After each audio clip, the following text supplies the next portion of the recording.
Jordan Maxwell on the mic right now. Are you there, Jordan? Yes, I am. Very nice to be with you again. Thank you. Always good to share some time with you. You have a worldwide following of people who truly care about the enormous, really incalculable contribution you've made to all of us over the last 50-plus years now. You were the first, if you don't know Jordan Maxwell, folks, if you're new to the program, Jordan was the first man to really understand how the control machine, the mechanism, the device, how they run the planet, and how they have mocked us for centuries and centuries with their symbolism, and how even today symbolism is literally thrown in our face with reckless abandon and utter contempt. They just don't care. They know they've got the sheep on the run. There's no pushback. They don't care anymore. There used to be an effort at being stealthy about things. No way, not anymore. All they do is repeat the same lies on the Zionist-owned media over and over again. And as you know, when you watch television, within a few seconds, you are put into a trance, an altered consciousness, where you no longer have the ability to discern and make moral judgments on what's going into your mind. It goes right into your subconscious. It pours in there, uncontested, and you're programmed. And so they know that.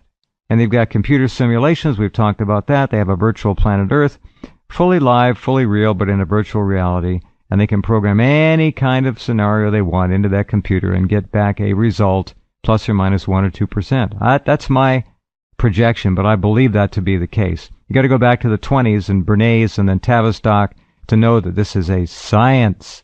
It is not a guessing game. Well, you got that right. I don't know what I could add to it because that's exactly right. And you know, the thing that we talked about so many times before is how the populace just sucks it up. People just accept it, and they're too busy. They don't contest anything, Jordan. Nothing. That was the word. Nothing. It's just all input. And remember, the whole paradigm of individual achievement now has been replaced with groupthink, groupspeak, and hive behavior. That's what they want, and that's what they've got. Absolutely. That's what they have, and it's everywhere. It's the herd mentality, and you'll be surprised how many people email me and call me from quite literally around the world, and everybody is saying the same thing, almost word for word. Are they really? Time. This is interesting. So they're programmed. This is a global programming effort, basically. Yes, and I'm getting it from Middle East, from young people, teenagers, and young college types, from Lebanon, from the UAE, from Saudi Arabia. A lot of young people in the Middle East and in Africa in general. It's an incredible amount of people which are emailing me today, and a lot of young people, and they're saying the same thing all over the world, that they keep commenting about how humanity has lost its humanity. They tell me the people are like drones. They're like robotic people who have no souls. And some young people in UAE was saying the people seem to have no soul. They have no validity to them. They're just plastic. They go by and operate on what's the word? They react to things like an animal. They have no reason. They have no logic. Seem to have no intelligence for anything. And so I'm hearing this all over the world. And also, with that, a lot of people are saying, I've come to the point where I can't talk to people around me any longer. It doesn't work. People just look at me and stare at me.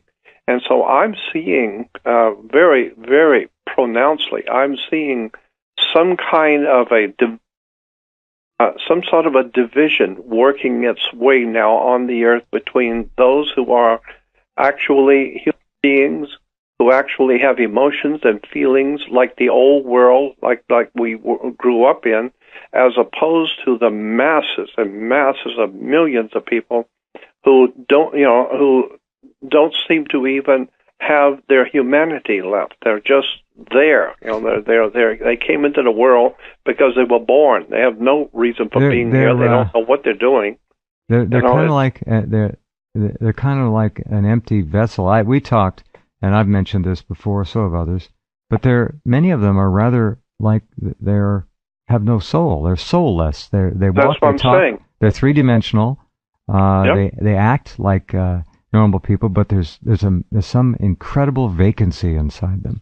That's exactly right. It's just you look at them and you know that when they look at you, there's no humanity behind the eyes. There's no human relationships and being able to talk one to the other. Well, they're not quite dead-eyed, but they're real close. There's just nothing. There's no depth there. No depth at all. And if you start talking about something of real importance, they just stare at you, with glassy eyes and trying to figure out what are you doing? What are you talking about? So, that's where I've come across. But I'm really kind of happy, though, that I'm getting a lot of response from people who are, who have not lost their humanity and who have not lost track of their spirit and are grounded. And there's a lot of people out there like that. So that's the people I want to talk to and to be there for, is to help those people who want to know. And there's a lot of good people out in the world. And I just think about all the beautiful children and the families and the young families that have no idea in the world what they're facing. And that's why I do what I do, to help try and, as stealthily as possible, try and educate people to what's going on without getting myself thrown into prison.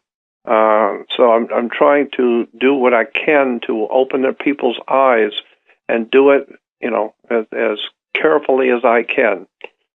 So walking like you, we're walking a very tight rope, trying to awaken the world to what's going on. So we just do what we can and see where it goes. But I do believe that those people who are supposed to hear will, and those people who are not supposed to won't. And so since I'm not in control of anything, I just do the best I can with what I've got and see where it all goes. But I do see that there is some kind of a change taking place in the world.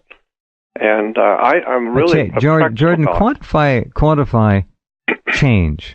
Now, there are people who are certainly waking up. But beyond that, what kind of a change are you talking about? I think that there's a growing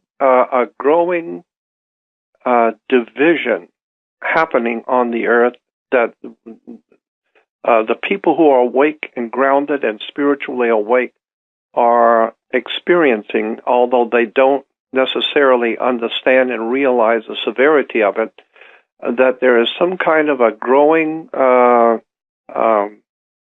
it's very difficult to explain, but there's so many people that are awakening and who are human and who do have emotions and feelings about the world, and they're concerned about what's going on. So, and slowly but surely, there's some kind of a war going on between those who don't care, don't know, couldn't care less, and those who do. And so some kind of a revolution afoot on the earth. And it's kind of like those old sci-fi movies, like Body Snatchers. Remember the old 1950s, the Body Snatchers, where once you've been taken over, you have to go to sleep, was the theme of the movie. You've got to go to sleep before they can take you over. Well, that's true. I mean, once you go to sleep, you don't even see anything happening anymore. And then one day you wake up and find out the world is in the hands of the dark side, and you fell right into it. And so, I see that happening. As far as change, I think the only thing I meant by that is I see some kind of a crisis of conscience, a crisis happening on the earth now, where people who are awake are now waking up to the fact that they are very few, that they are the minority, and they're becoming very afraid. What is the world turning out to be? Oh, they're in the less than 5% that really get it, or even a piece of the whole thing. God, that's scary. That's frightening. Well, they should be frightened. Yep. That's a normal response when they're outnumbered 90 95 to 5 or whatever it is. Yeah, it is. And that's why I've said to you so many times that I feel like trying to help the human family to awaken is like trying to empty the Pacific with a cup, because the tsunami of profound ignorance and people who really just don't care. Too true. And this leads me to something else that we've talked about this before. Hold on, Jordan. Hold that thought, will you? We got to take a break. Okay. Just hold that. Don't lose your thought. We'll come right back. Emptying the Pacific with a cup. That's a very, very good analogy. All right, we'll be right back.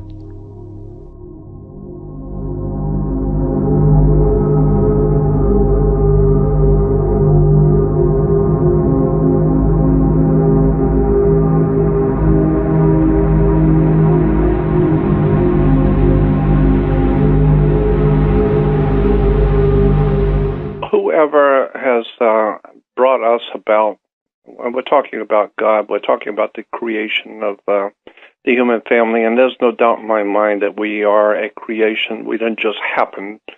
Computers don't just happen. One eye does not evolve and wait 10 million years for another eye to develop. The human system is too profoundly, brilliantly put together. And not only that, but the whole entire ecosystem on the Earth and how it relates to the rest of the solar system and all the planets and all the entire of creation just begs for explanation that something is in charge of us, and there's too much synchronicity, too many things have happened that we know that there has to be, and there is, a higher power in the universe that wise men have always understood to be the creator and whatever. And I'm thinking, whatever it is that has brought us about on this earth must be watching the destruction of its creation. And I don't believe, I understand the coming and going of life and the destruction and the reestablishing of societies and all of that in ancient history. But right now we are in a position where I'm wondering if there is somebody out there who has created us, if they are watching what is going on the human race, to the human race, because we are now in a state of arrested development. Oh, we're deconstructing. Would this be a benevolent overlord creator, or a benign, or something else that is not innocuous, that is rather evil in its intent? Did they create us as a joke and abandon us? Who are these? What is this consciousness? Well, you're right. You're right. Those are all very good questions. I tend to feel that someone came here, because this is what basically the Bible is saying, and I think it's right. My gut feeling is that what's actually, in fact, being said in the Old Testament, first few pages of the Old Testament in Genesis, is probably actually based on something very, very true, but it's been misrepresented and misunderstood. Because what the Bible is actually saying is that there are, we've been told that the Jews and the Hebrews, the ancient Hebrews, were the first monotheistic people. Well, no such a thing ever existed. There was no monotheistic Hebrews ever. And we've talked about that. They had many gods, and all of the ancient Middle East and Egypt and that whole area of the world gave birth to hundreds of different gods. This whole idea of one God that created the whole universe, I don't have any problem with that. But what I'm saying is that the Hebrew religion, the Islamic religion, the Christian religion is totally misunderstanding and misapplying everything. And so in the Old Testament, basically it's saying, as I've told you before, in Genesis 1:1, it says, in the beginning, God created the heavens and the earth. But that's not what it says in the original text, because in Hebrew, the word for God is El, E-L, which incidentally was also a word that was given to the planet Saturn.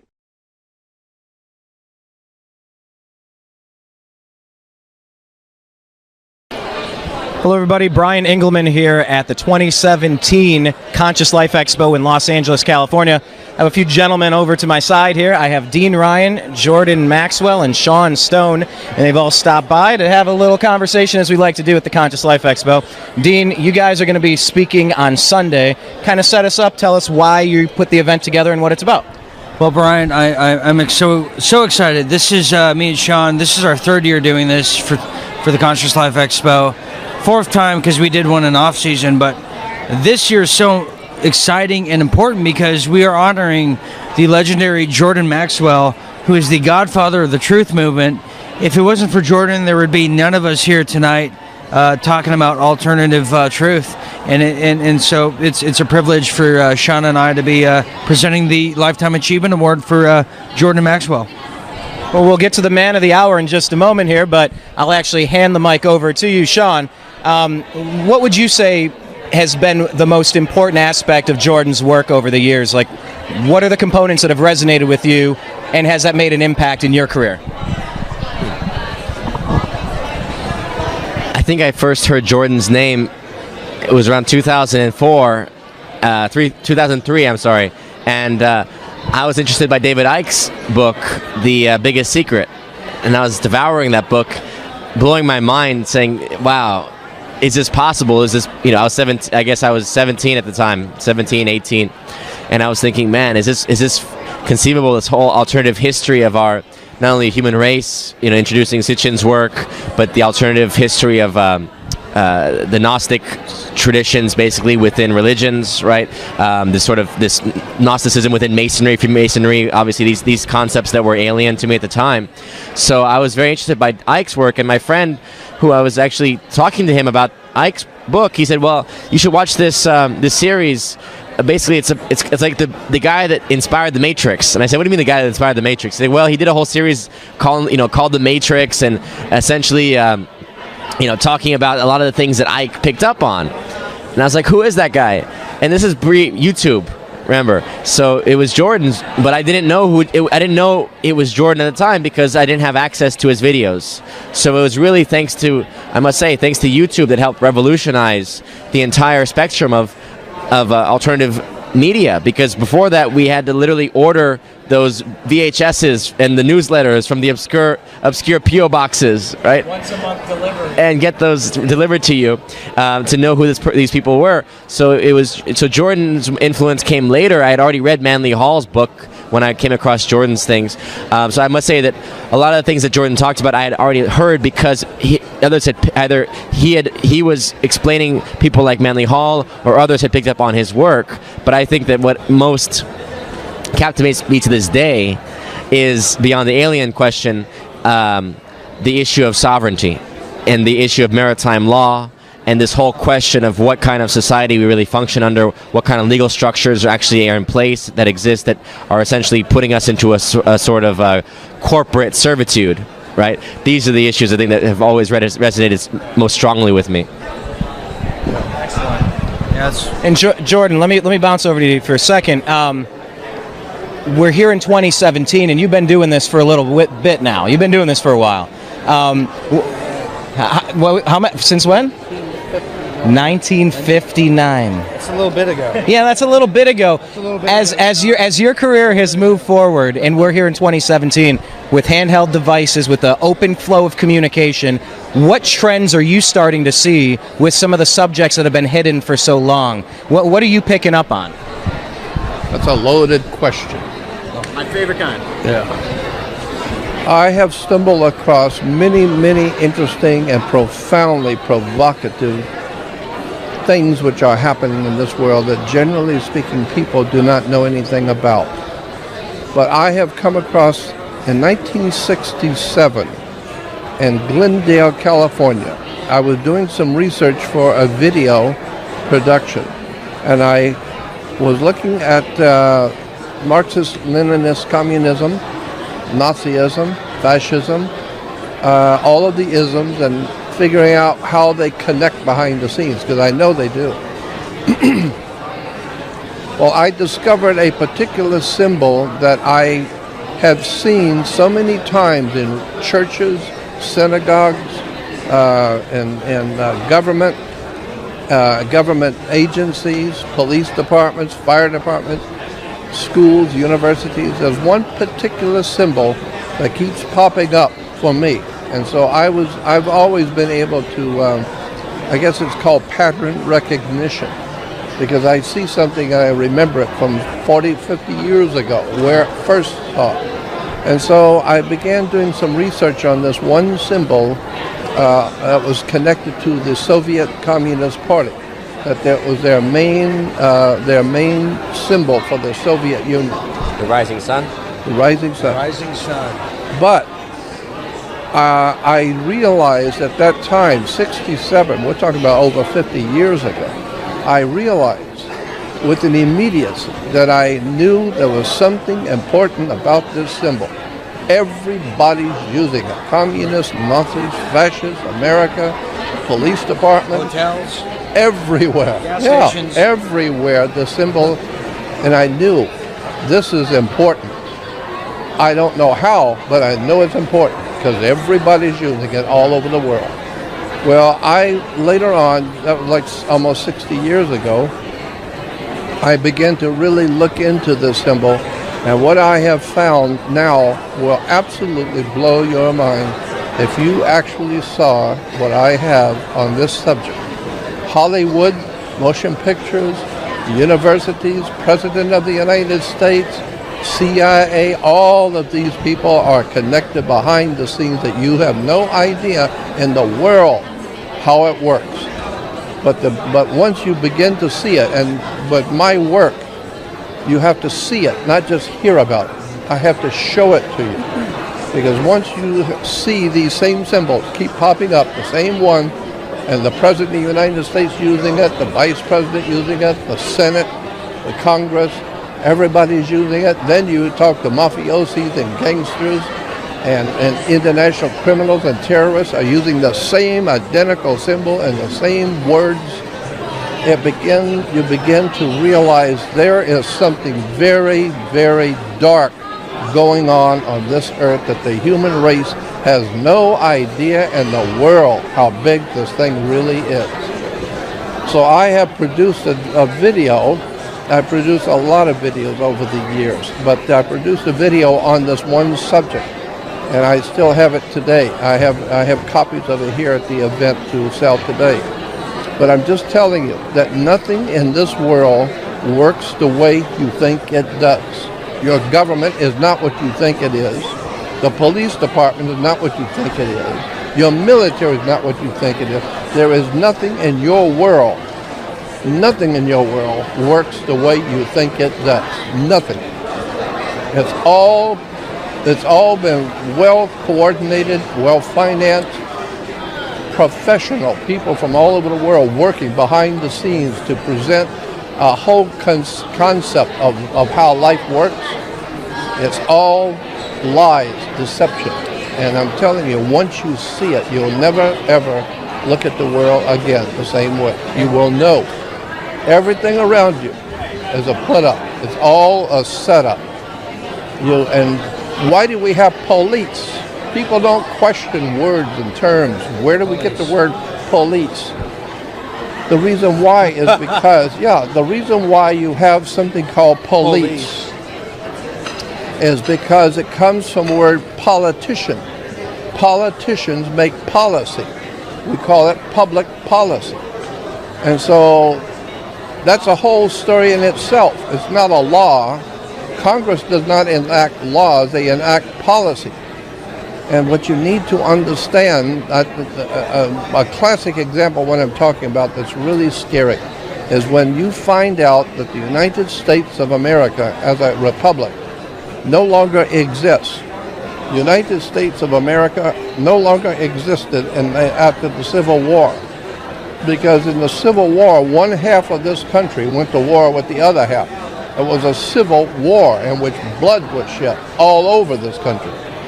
So you don't have a united states. They're not united. One half was killing the other half. So after the war was over, what are you going to do with the country? It's not united anymore. There's hatreds everywhere. all kinds of animosities between peoples and colored peoples. So what are you going to do with all the people? Well, you don't have a United States anymore. It's gone. In the 1870s, it's gone. There is no longer a United States of America. But in its place, very cleverly, the guys who run this country put a company. They have a privately owned corporation, and they call their company that they founded, they had it incorporated, a company called the United States Corporation. It's a company. And so therefore, the idea was that if you are a member of the corporation called the United States Company, then you are referred to as a citizen, not an employee. It's very interesting, Brian, and just to add what Jordan is saying, if I could maybe... To add to what Jordan's saying, this is the brilliance, this is what we're celebrating this Sunday here at the Conscious Life Expo.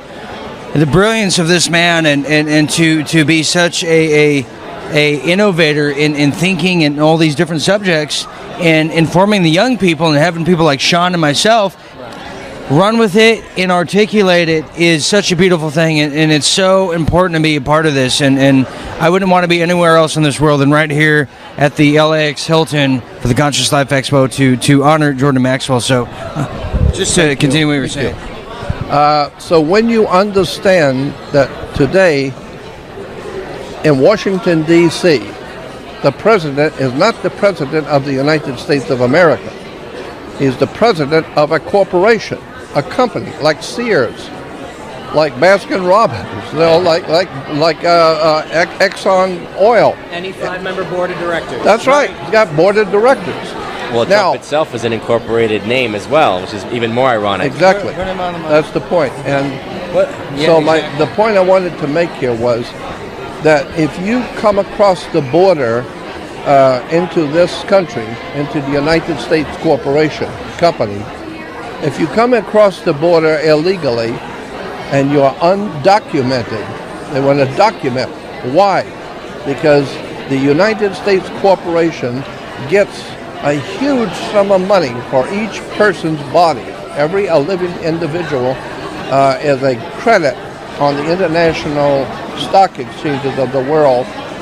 So the more people you can bring into the corporation, the more money the corporation can get from the international banks in Europe. So is that why nobody's closed our borders? That's exactly right. Because if you close the borders and all those people come in, we don't care if they are aliens. We care that they're undocumented. Because if you can document how many people are here, you can take your cut. And you've gotten like $1 million a piece, well, if you can document 365 people who are illegal in the country, that's $365 million you're getting from banks in Europe for the corporation called United States, right? But if you come across the border into this country and you're not documented, then we call people who come here aliens. Why? It's because the corporation, because it's a company, can put a lien on you. It's called a mechanic's lien. You understand what a mechanic's lien is? If you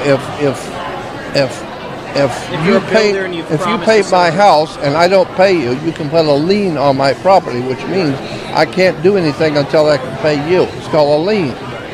And so therefore, if you come across the border and you're not supposed to be here, the corporation called United States puts a lien on those people.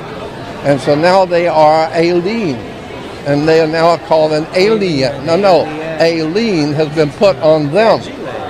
That's why they're called a lien, an alien. No.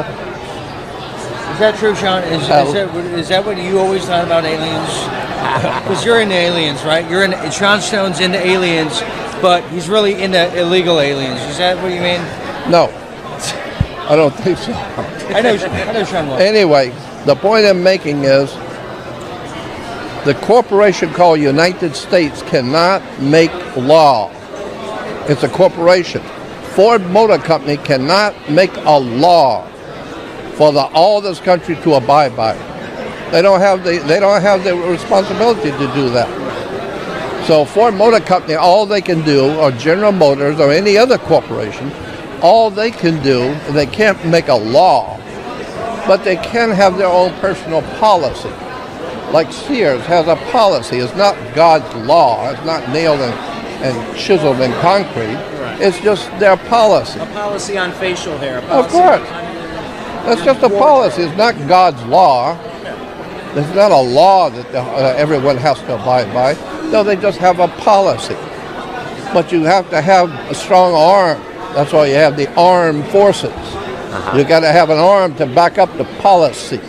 So you got police who back up the policy of the politicians. And so in the corporation, all big corporations do this.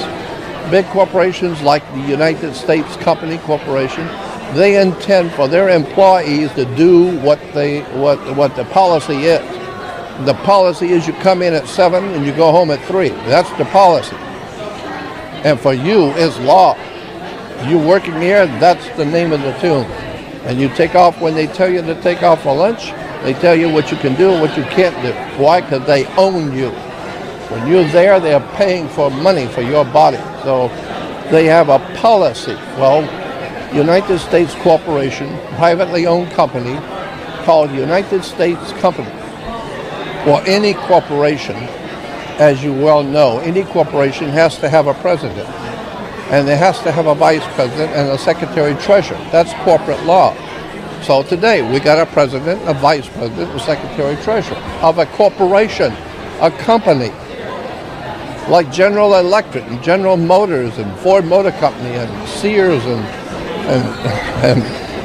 Target and all these other corporations.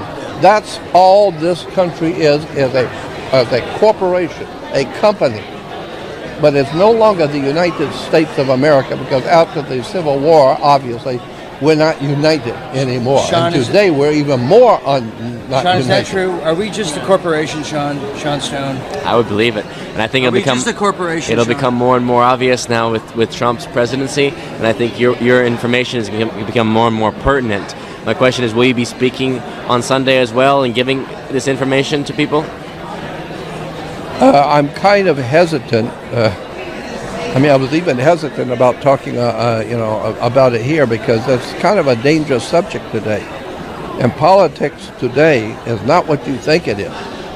And the police and the government and the military is not what you think it is. Do you know today in the United States we have an organization called the United States Post Office? But in point of fact, any good lawyer or any good constitutional attorney will tell you there is no post office in America. We don't have a post office. We have the United States Postal Service. The Postal Service was founded by the military. So when you go into a postal service today, it's not the post office. That's a long time ago. But things have changed since America was founded. So today we have the United States Postal Service. And that postal service was founded under United States military law. So the Postal Service, when you go in a post office, that's under military. You mess with them and you can go to prison quick. Oh, man. And that's why if you're going to join the military, you can actually go to the post office and take your oath of office and take your oath and you in the military, right there in the post office. Why? Because the post office is military. It's under 100% under military direction.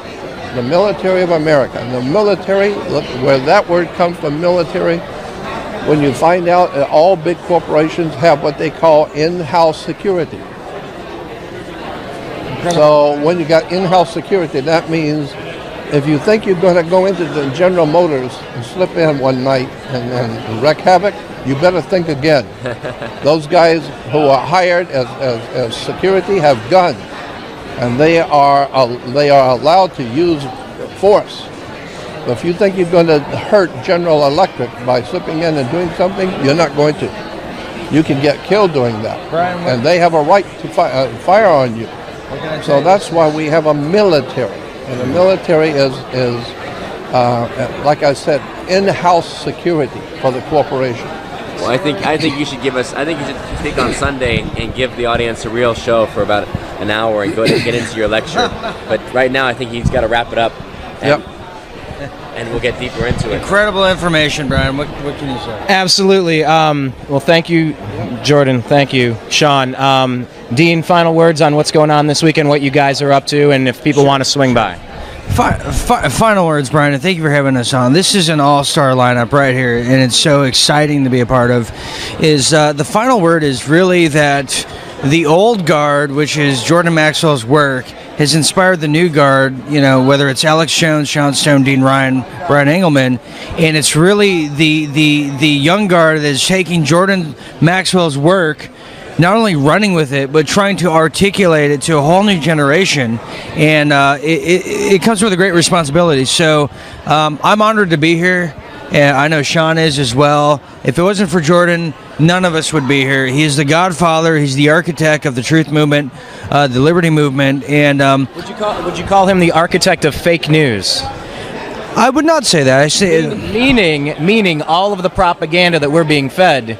We are called fake news practitioners because we're not parroting the company line. Well, okay, that's very interesting. Brian Engelman, in a post election of 2016, the term fake news was put out there by the Clinton Foundation.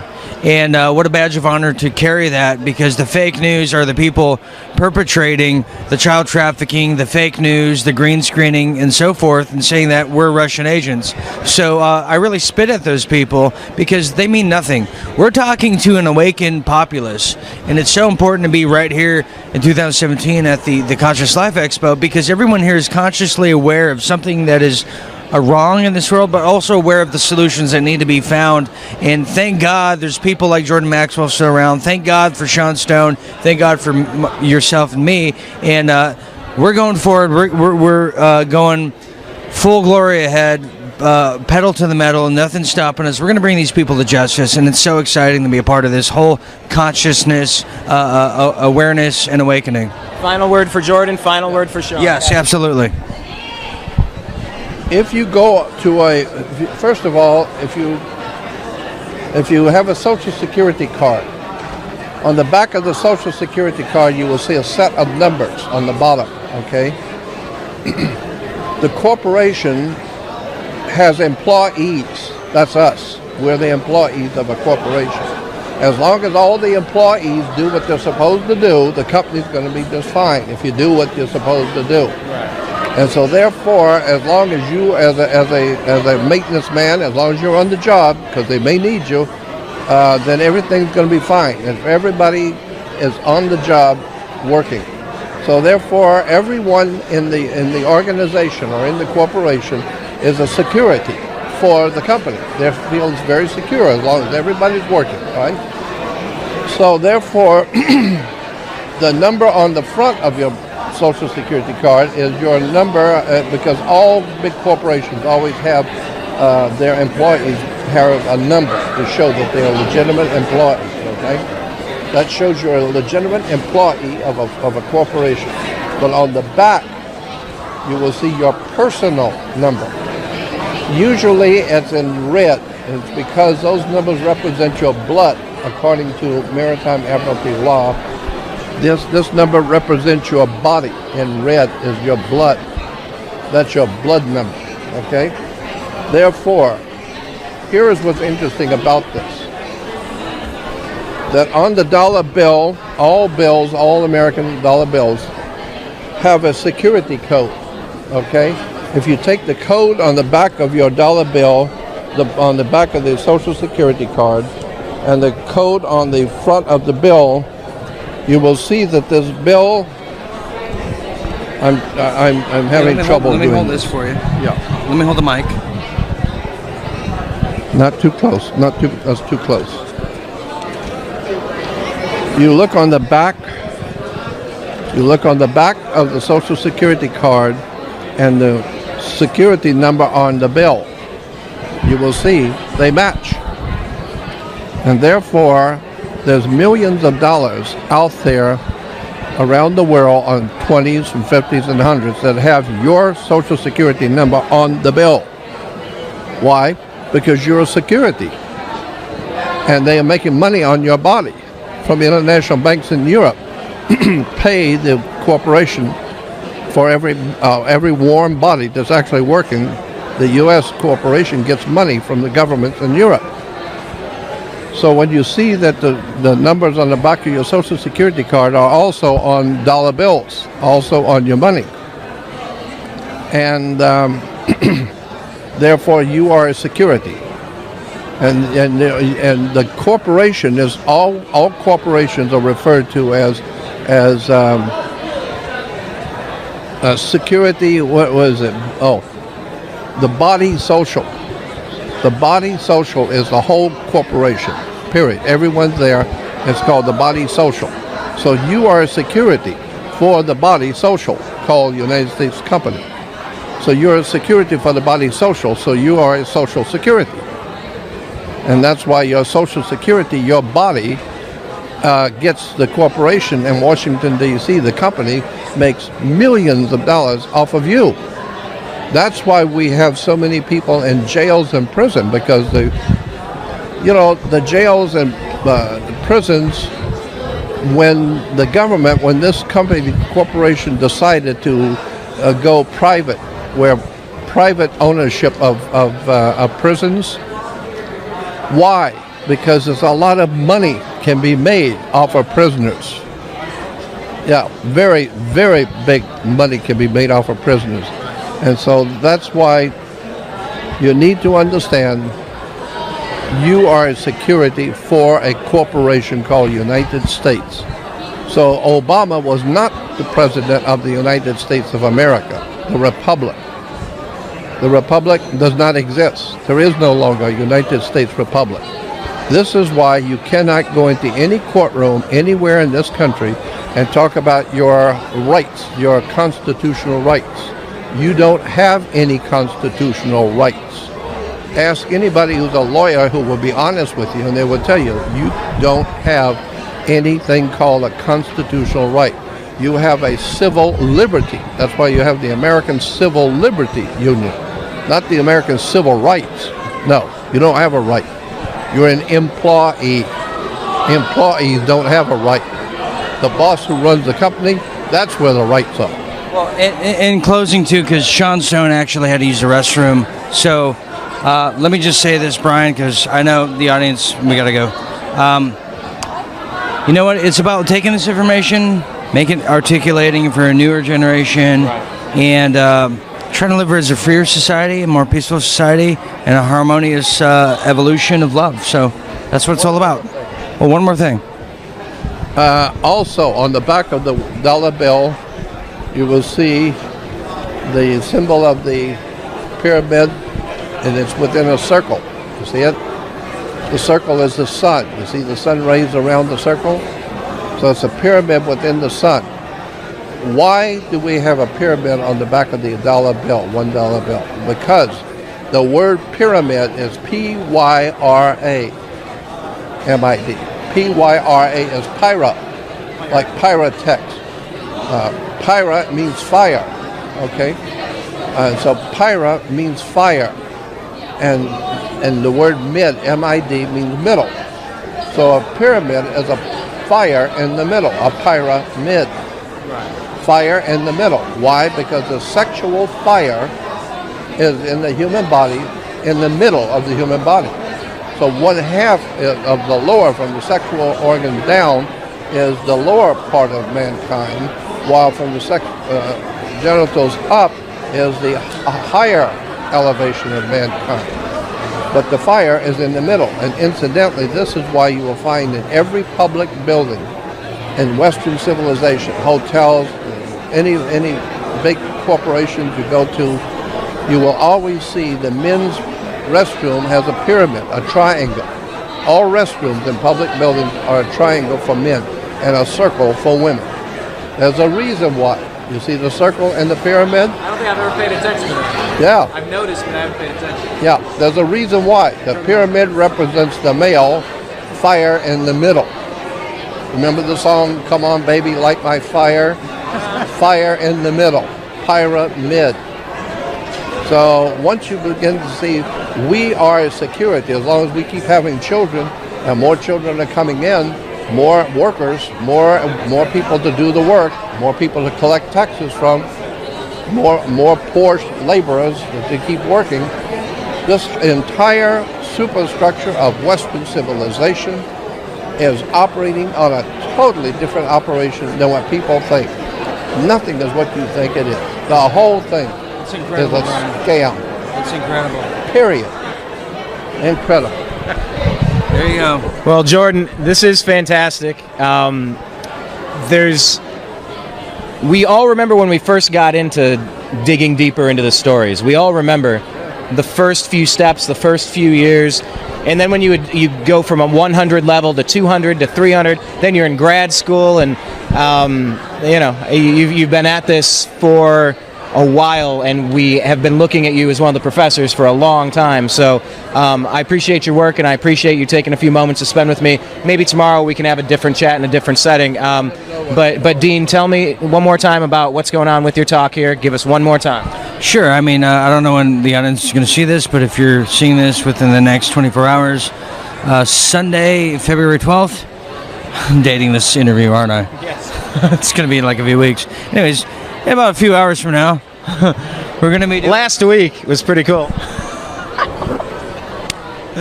All right.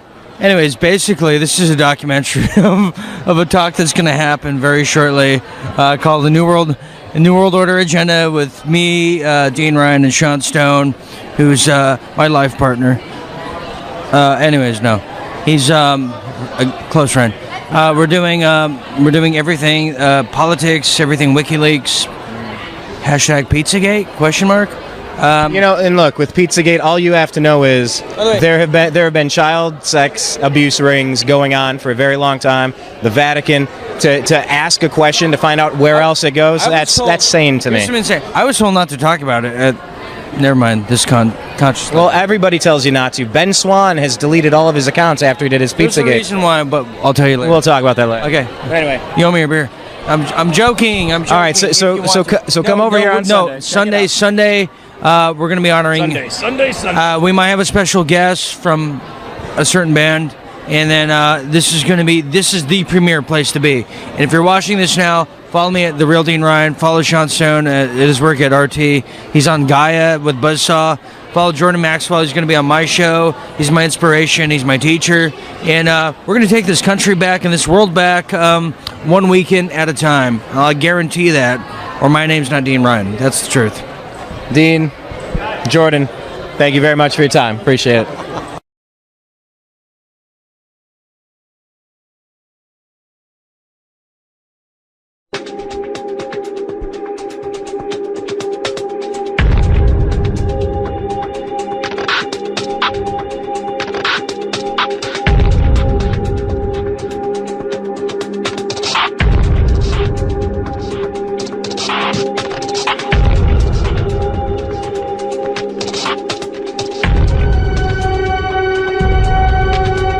Any of you look at Saturn with the naked eye, I defy any of you to tell me you can see rings up there. Yeah, I don't think it's possible. So how did the ancients know there were rings? Oh yeah, that's a very good question. And why is there a penta? I mean, why is there a hexagram, a six-pointed hexagram on the North Pole of Saturn? That's another one too for you. I mean, that is. Yeah, a hexagram on Saturn. And I sent you an email just now. Are you able to? I'm looking at it. I was going to talk about how the name for God is the word God in Hebrew is ELL, but the God of the ancient Saturnian people that we call the Hebrews was they said that his name was four letters, which today we refer to it, the spelling of God's name is called the Tetragrammaton. And it's the Tetragrammaton, A-T-O-N, Tetragrammaton. Like Aton? Aton was a sun in Egypt. The Aton was a sun in Egypt.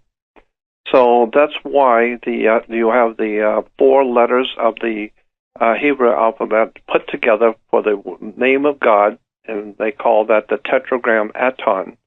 And when you take those 4 letters in the Hebrew and put them together in a configuration in a circle, they become a swastika. And I just sent you a picture of that. I see it identically. Now, for you folks, just imagine a swastika, if you will, and take the 4 arms and pull them directly away from center. Pull the top one up, pull the left one to the left, pull the right one to the right, and then you've got an open space in the middle. And you have, basically, if you look at it, you'll have 4 L's in a circle. Right. L, L, L, L. And in the center would be a circle. Now you have something else in the center on this drawing. And this is not my drawing. This is from a Jewish reference work. But that's the point, that these 4 L's make the swastika, and it stands for the sun walking across the sky. How interesting. Mm-hmm. And so the Hebrews were involved in sun worship. They were involved in moon worship. They were involved in Saturnian or Saturn worship. They've been involved in the worship of Jupiter. It's very interesting when you go back into the history of the Phoenician Canaanite people that we today call Hebrews. And see, the Hebrew language is not an exclusive language. This is what people have no idea about, that the Hebrew, when we talk about speaking the Hebrew language, when first of all there is no such a thing as a Hebrew language, period. There is a Phoenician Canaanite language which we call Hebrew. And the reason why is because the people we call Hebrew speak this language, and it's a Phoenician Canaanite language, but the Hebrews speak it. So we say, well, it's Hebrew. No, it's not Hebrew. It's Phoenician Canaanite. It's a Phoenician language, but the Hebrews speak it. So understanding that, now you can go into the ancient Phoenician Canaanite gods and see how the Hebrews have brought those ancient Phoenician Canaanite pagan gods into the modern day world, and the symbolism, the occult symbolism of the swastika, the 5-pointed star, the pentagram, the symbols on the synagogues, the symbol of in Islam and Mecca, that goes back to the old Saturnian symbol for the Saturn in the ancient Arabic world. Islam is nothing more than the worship of the planet of Saturn, and the Mecca is the old black square, and anybody who's done any research on the ancient god Saturn knows that was one of the symbols in the Arabic world for the planet Saturn was a black square, and it was called the Kaaba, which was a black cube, and there's a whole study of the black cube, the black square, in relation to the planet Saturn. And there's a whole study going on about the connection between the tetragrammaton, name for God in Hebrew, going back to the swastika, and so many of most people don't realize that 4/5 of all the Jews on the earth are not Semitic. That's another big subject of mine that I'm just amazed that people use terms that they don't understand. But 4/5 of the Jews on the earth are not Semitic to start with. They're called Ashkenazi, N-A-Z-I, Ashkenazi. And so there's a definite connection between the ancient Semitic peoples, the ancient Sumerian peoples, ancient Sumerians, the ancient Hindus, the sun god Aton in Egypt, and how all of this stuff has evolved over and mutated over the centuries, over thousands of years. It's mutated, evolved, and comes to us today as the Hebrew religion, the Islamic religion of Muhammad, the Christian religion. All of these ancient religions come from the same source. It goes back into an ancient world of occultism, mysticism. All 3 major religions require a book, and so they're referred to as the people of the book. And what is the bottom line on the religion of the people of the book? Islam, Judaism, and Christianity.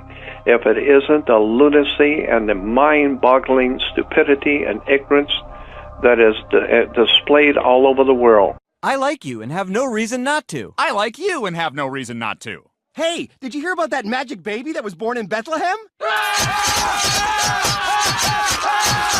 People are killing each other over ancient pagan gods that they have no idea in the world where these ideas and concepts have come from. Yeah, and so I'm just amazed. It is true, and so easily manipulated into killing each other. Just a joke. That's right. A joke. All right, we'll take another break here and come back with Jordan Maxwell in just a minute.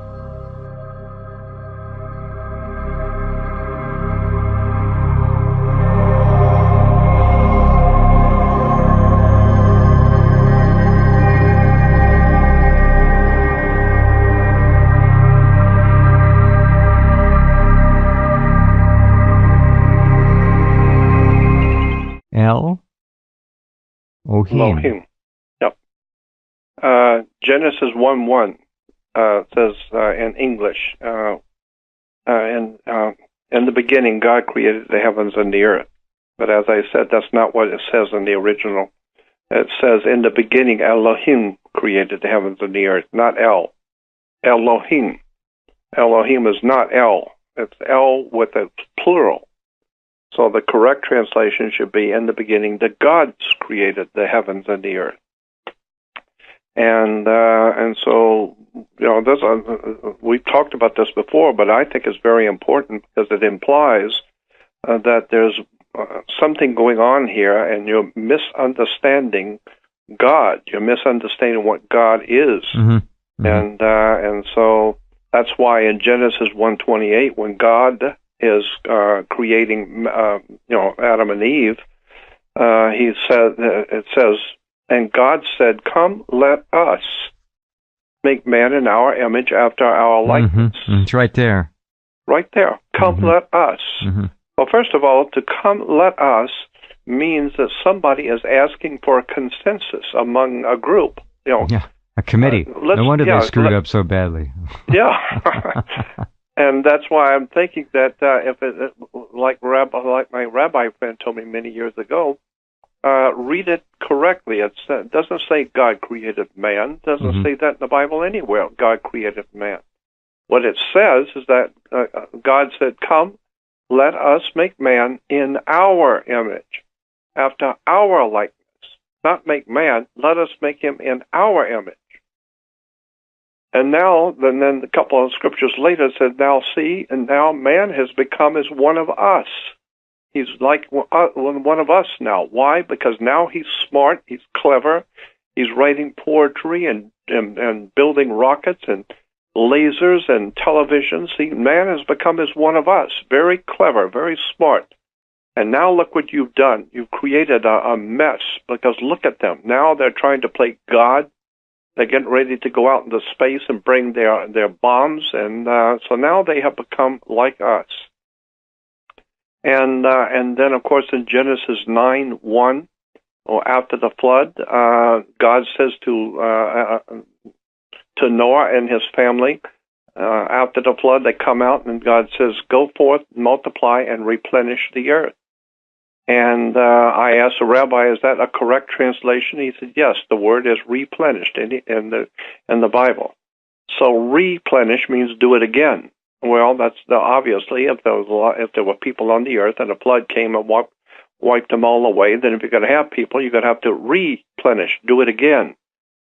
And of course, in Genesis 1:28, when God's creating Adam and Eve, He says the same thing: "Go forth, multiply, and replenish the earth."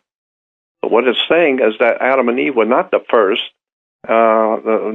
couple at all. It's, let us make man in our image and replenish the earth. Do it again. So I'm just saying that we need to find out what's really going on here. Mm-hmm. How did we humans get here? What is this thing about God? Right. And then you get all of these other silly, nonsensical religious programs that is just a mockery. They're just wacko. Totally wackos. Yeah. Well, the question I have is, have we as a species been here before and blown it? And I think the answer is yes. Yeah, I wouldn't be a bit surprised. I think I'll tell you one other thing that is an absolute fact that virtually very few people realize. And that is that the Earth has been the home to enormous, incredible civilizations of extraordinarily high technology that we can't even begin to figure out that technology.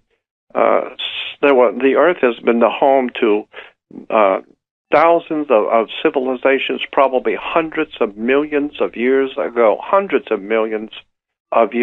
and we know that there's been artifacts found on the Earth and strata, which is 3.5 billion years old. Oh, yeah.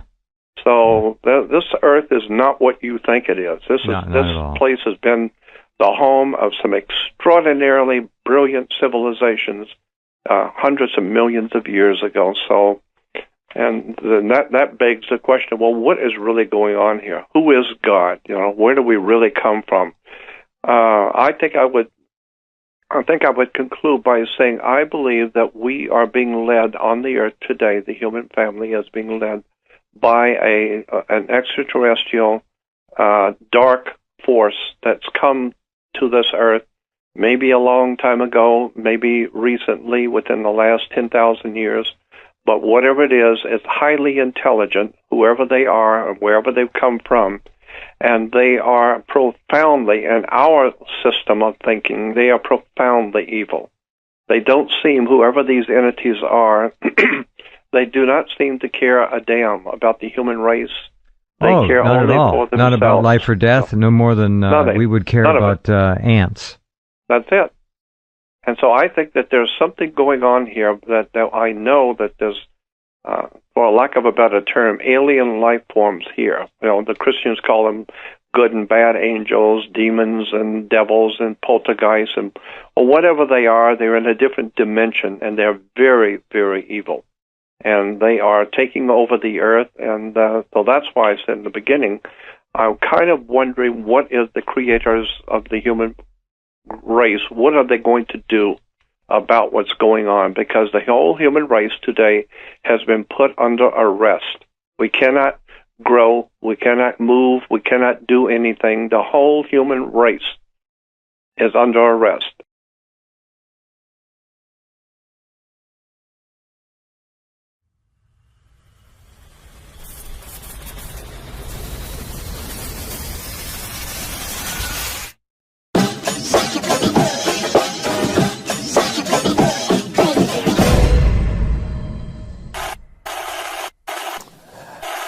Back in 1959, I became very interested in the world of the occult as it applies to, or the hidden world as it applies to politics and religion.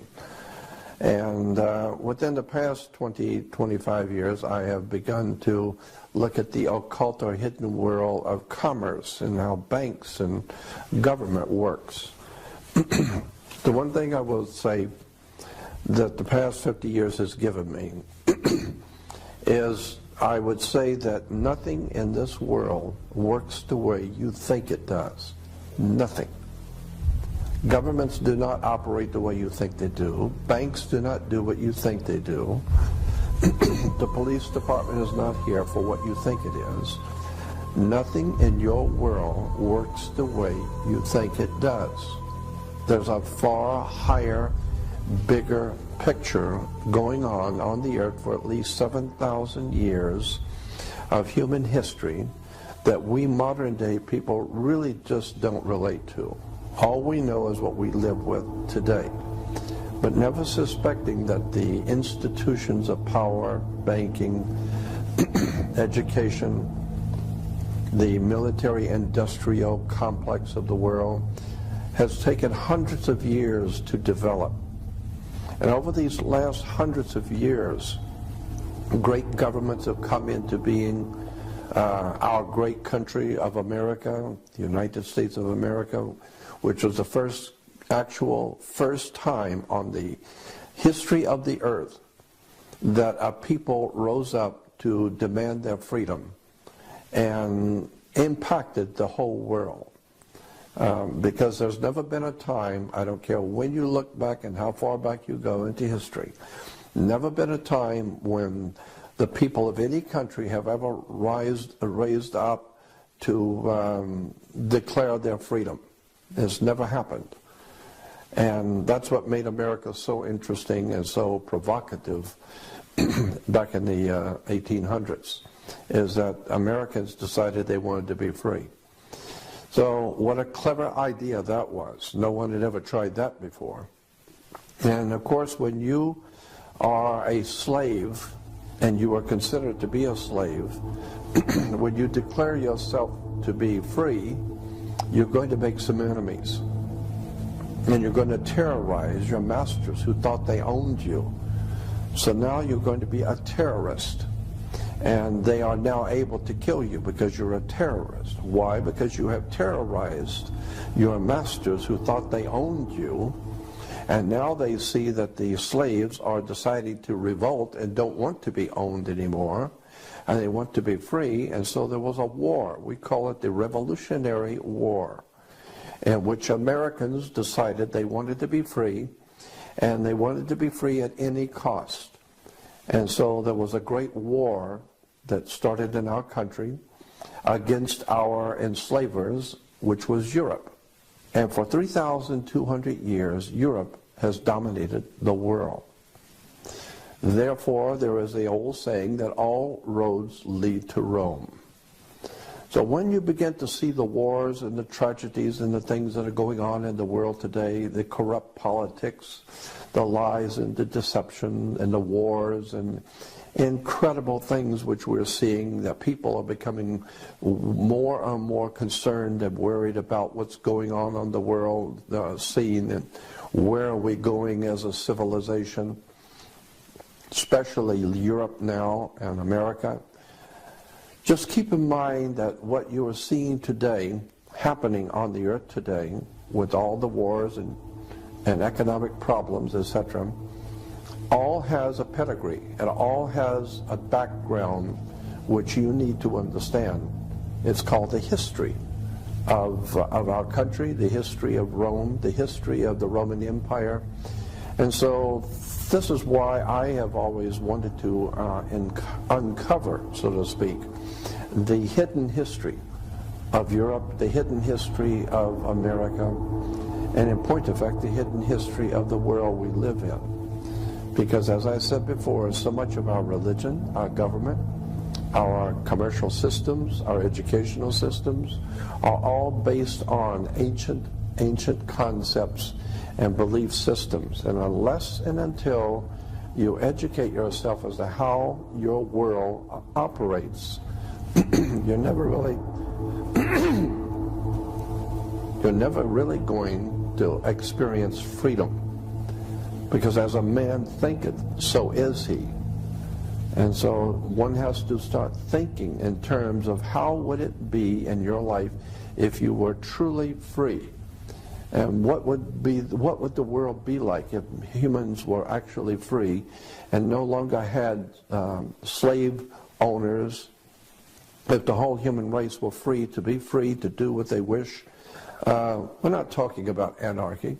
We're talking about legitimate government which protects the rights of all good people and allows individuals to be who they want to be and to do the best they can.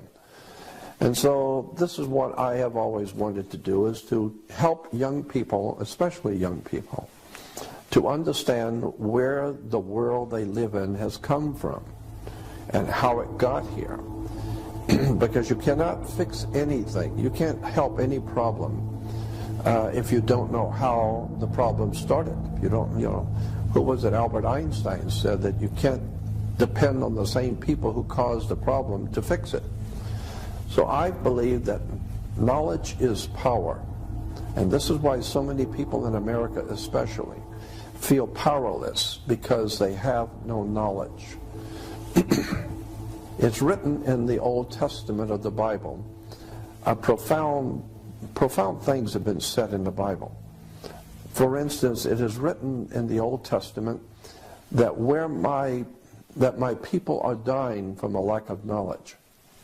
And that's certainly true. Today people are dying. They're wasting their lives away because they're ignorant, ill-informed, and unread as to how the world works. And there's another scripture that I think is extremely important. that says, where there is no vision, the people perish. Let me say that again. Where there is no vision, the people perish. Simply meaning that as long as civilization does not understand where we have come from, where we are now, and where is the whole human race going in the future, if you don't have that kind of spiritual vision, then we're going to perish. Because all of us are nothing more than sitting ducks in the pond. Unless you understand freedom and where it came from and how it was obtained, and unless you start thinking in terms of protecting your rights and your freedoms, the ancient Roman law, and I find ancient Roman law very interesting. Roman law basically said, there was a maximum Roman law that says, for he who would be deceived, let him. And another maximum Roman law that says, if you do not defend your rights, you have none. And so this is what I have been trying to get young people to understand, is that you need to educate yourself about how the world really works. Because until such time as you have educated yourself and understand that knowledge is power, and this is very, very important, because as long as you don't understand how you are being used, how you're being lied to and mistreated, deceived, you're never going to be able to get out of the mess we're in. Knowledge is the key. And unfortunately, too many people are preoccupied with watching television and sports and trying to make a dollar just to stay alive. They don't realize what's really going on behind the scenes in our country of America and around the world. There's a very big story here that needs to be told. Who is running this planet and what are they doing to the human race? Not just to America, but the whole human family on the earth is in serious jeopardy, and it is calling into question the very veracity of human freedom. Unless and until we wake up and begin to take back the sovereignty of our own minds, forget about television, forget about all the nonsensical entertainment that we're bombarded with, and begin to start thinking seriously about your life and where you've come from and where you're going and what's going to happen to your children and your grandchildren when you're gone. You had better start waking up and understanding the world we live in is very, very serious trouble. And we need to wake up and understand how the world really works. That's what I hope to help you do. I'm Jordan Maxwell.